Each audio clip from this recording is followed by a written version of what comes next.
हमारी जानकारी का प्रयोग तभी होगा जब हमारे अंदर नाम जप का बल होगा। जानकारी तो बहुतों को है, लेकिन प्रयोग कोई बिरला कर पाता है। अपनी जानकारी का लाभ कोई बिरला ले पाता है। नहीं बोलो, किसको नहीं पता कि मर जाना है? किसको नहीं पता कि हाँ सब छोड़ जाना है? किसको नहीं पता कि सब झूठे सुख हैं? कहाँ कोई इसका लाभ ले पा रहा है? उसी सुखों में मगन है, खूब कमाकर बैंक बैलेंस बढ़ाने में मगन है, और पता नहीं कि शाम मिलेगी कि नहीं मिलेगी। प्लान सैकड़ों वर्ष का है, ठिकाना सेकंड का नहीं है। कहाँ ज्ञान है? तो जानकारी का लाभ हम तभी ले सकते हैं जब डट के नाम जप करें। नाम जप के बिना जानकारी का हम प्रयोग नहीं कर पाएंगे।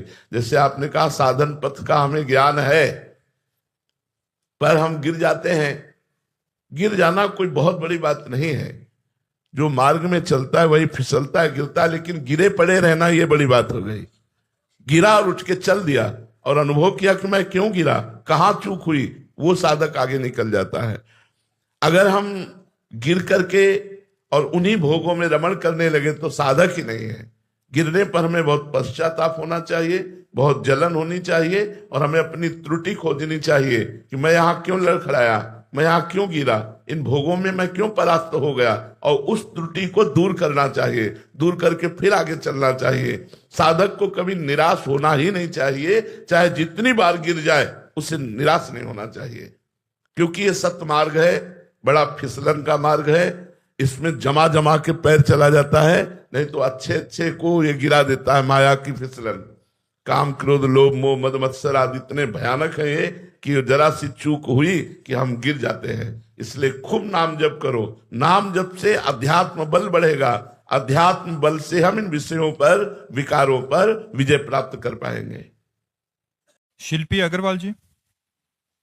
महाराज जी, हम भगवान के बच्चे हैं, तो क्षमा प्रार्थी होने के बाद भी भगवान दंड रूपी कर्म नहीं काटते, उन्हें भोगना ही क्यों पड़ता है? हमारे हृदय से क्षमा प्रार्थी नहीं हुए। अगर हृदय से क्षमा प्रार्थी हो जाए तो सन्मुख होए जीव मोय जबहि, जन्म कोट यघनासो तबहि। मेरे सन्मुख हो जाए तो करोड़ों जन्मों के पाप नष्ट कर देता हूं। हाँ, झूठी क्षमा मांगते हैं। सुबह फिर वही कर रहा है, शाम के फिर वही कर रहा है, फिर वही मनमानी आचरण कर रहा है, तो दंडनीय तो है ही हम लोग। हम लोग क्षमा मांगने का मतलब होता है आज के बाद नहीं, अब लो नसानी अब ना न सही हो, तो मुक्त हो जाओगे। अनेक जन्मों के अपराध भगवान क्षमा कर देते हैं। कोटि विप्र बदला गए जाहू आए शरण तज। भगवान के सामने नाटक करते हैं क्षमा का। क्या हृदय में वास्तविक ताप हुआ कि मेरे से गलती हुई? अगर वास्तविक दुख हुआ, वास्तविक ताप हुआ, वो दोबारा गलती नहीं होनी चाहिए। अगर ऐसी क्षमा मांगो तो देखो भगवान माफ कर देते कि नहीं माफ कर देते। बेईमानी हमारे अंदर भरी हुई है, ईमानदारी से हम क्षमा नहीं मांगते। भगवान मुझे क्षमा कर दो, मेरे से गलती हो गई, फिर पाप करते हैं, फिर मनमानी आचरण करते हैं। जिस दिन से हमको पता लग जाए कि हमारे गलत कदम जा रहे हैं, वहीं से रोक लिया और वापस भगवान की तरफ चले, अपने आप सब क्षमा हो गया। अनंत जन्मों के पाप नष्ट हो जाएंगे और भगवान का साक्षात्कार हो जाएगा। अब लो नसानी अब ना न सही हो। लेकिन कहाँ ऐसी क्षमा मांगते हैं? ऐसी क्षमा कहाँ मांगते हैं?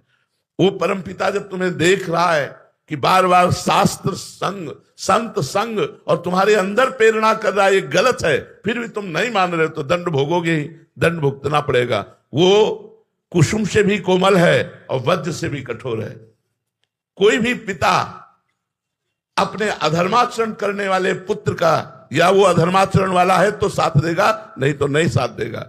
तो परम पिता कुसुम से भी कोमल है और वज्र से भी कठोर है। कुसुमादपि कोमलानी वज्रादपि कठोरानी। यदि आप बार बार आज्ञा का उल्लंघन करेंगे, मनमानी आचरण करेंगे, पापाचरण करेंगे, तो वज्र से भी कठोर, बिना दंड दिए आपको नहीं छोड़ेगा।